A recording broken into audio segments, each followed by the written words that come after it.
Sound और colour देखिए आपण मैंने बिल्कुल भाव में जानीपे जे कंचा कदली चिप्सटी बिल्कुल मार्केट रे मिलुवा बनाना चिप्स भाई पिला को मार्केट रो पैकेट फूड दवा अपेक्षा एमती घरे बनैबा भी बहुत सहज और बहुत कम समय बनी एपाई ना आप कॉर्नफ्लोर दरकार ना खाइबा सोडा किसी भी दरकार ना केवल कंचा कदली दरकार आउ डीप फ्राई करने जो तेल दरकार आपण पाखे जदि एयर फ्राए थाए आपण बिना डीप फ्राए करी एमती कुड़मुड़िया चिप्स घरे बन पारे। तो आसतु स्टार्ट करवा रेसिपीटी। जय जगन्नाथ लकीस लाइफस्टाइल नुआ एक रेसिपी आपन को बहुत सारा स्वागत। ये कदली चिप्स बनाइबापी आमको कंचा कदली दरकार। मुझे 4टा कंचा कदली नहीं धोईकी रखीदे। एवं आम गोटे लुण और हलदी पानी मिश्रण बनैबा जो आमर चिप्स रो कलरटा कला पड़बनी एकदम मार्केट पर हलदिया बा धला देखा। ये हलदी और लुण पानी केतले यूज मो पर कहि चिप्स रे। ये देखो ये 4टी कंचा कदली की धोईकी भल भाव रखी नहीं कारण आम कदलीटा धोई चोपा छड़े सारापर आम धोईबानी धोइले ना से पानी लगिकी चिप्सटा आमर कुड़मुड़िया बा क्रिस्पी बनबनी से आगुरी ता चोपारे जहाँ डस्ट लगे धोई ना भल भाव धोईकी चाहिए पोछि ने जमी किसी भी मॉइस्चर न रुए। ये वीडियो जमी देखुं से भाव में तार चोपाटा को छड़े ने एमती सैड रो टिके छुरी मारदे। छुरी मारने द्वारा कौन ना तो ऊपर लेयरटा कटिज जो द्वारा कि आप हाथ में आराम से छड़ी ने।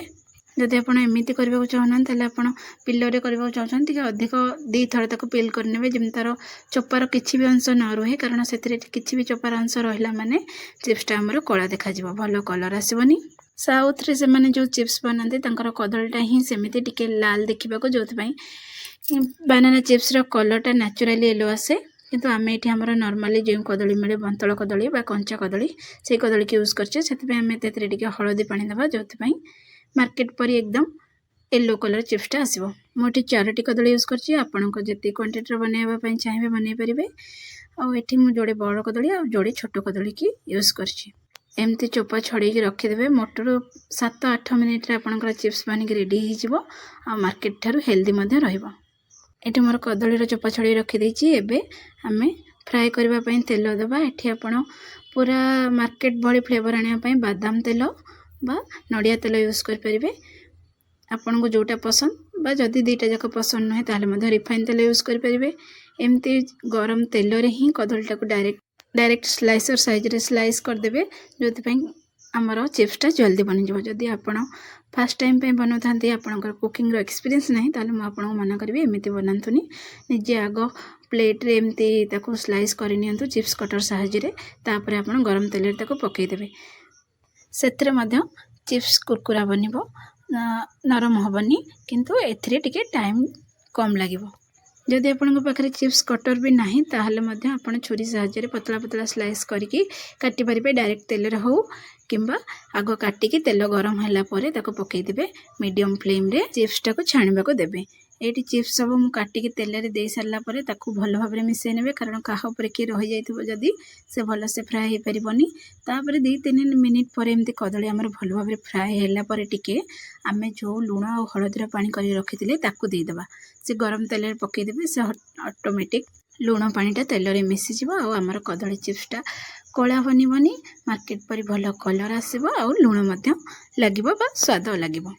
हलदी और लुण पानी न पकेले चलिबा आपण परे मध्य सेतिर लुण ऐड करि परिबे किंतु जेहेतु आम मार्केट पर बनाऊे सेमती कलर आसवाई यहाँ देवे ए किसी असुविधा नहीं। आराम से 2-3 मिनिट पर आब्जर्व हो गरम तेल जेहेतु से टाणी लुण हलदी पानी दे सारिबार किसी समय पर माने आउ 2-3 मिनिट मात्र आमर कदली चिप्सटा बनवाई 7-8 मिनिट टाइम लगे। ये देखो धीरे धीरे चिप्स हल्का होकर उपरକୁ उठिबो और आपन को क्रिस्पी देखा जिवो। बेले बेले बिना साउंड न शुणिकी आप जानीपारे जे देखागले आखि की जना पड़ो जे ये क्रिस्पी होती।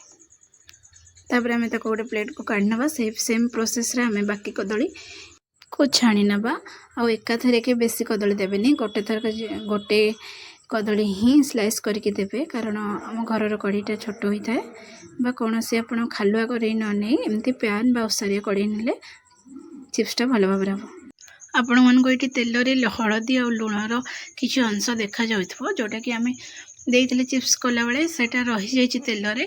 तो आम जो सेकेंड थर्ड फेज चिप्स बनैबा से ध्यान रखिए कम लुण हलदी पानी देवे ना सेकेंड थर्ड फेज्र चिप्स आपंकर लुणिया हो देखो मुझे पूरा कम हलदी यूज कर भी भल कलर आस सब चिप्स गुड़ाक छाणी सारापर आप चाहिए से लंका गुंड चाट मसला पेरी पेरी मसला मैगी मसला आपंकर जहाँ पसंद से सब को मिसई पारे जेहेतु मुझे मो पुओं बनई मुझे कौन से एक्सट्रा मसला यूज करनी ये देखो हाथ में भांगीला बेलू के क्रिप्सी होकर सहजरे चुरमुर हो भांगी जाऊँगी आपन को रेसिपी केमती लगिला जदि भल लगिला ताल लाइक कमेंट करने को भूलिबेनी शेयर करने को भूलिबेनी आ चैनल ले नुआ थे सब्सक्राइब करके जिबे घरे जदि हमें मार्केट ठारो टेस्टी और हेल्दी चिप्स बनै परिबा ताल बाहर कहीं किणी खाइबा एठी मो पुओ मो वीडियो बनैला बेले मध्य नहीं खाउची ताको बहुत पसंद आसला देखाबो पुणी आ गोटे न्यूआ वीडियो रे रहुची राधे राधे।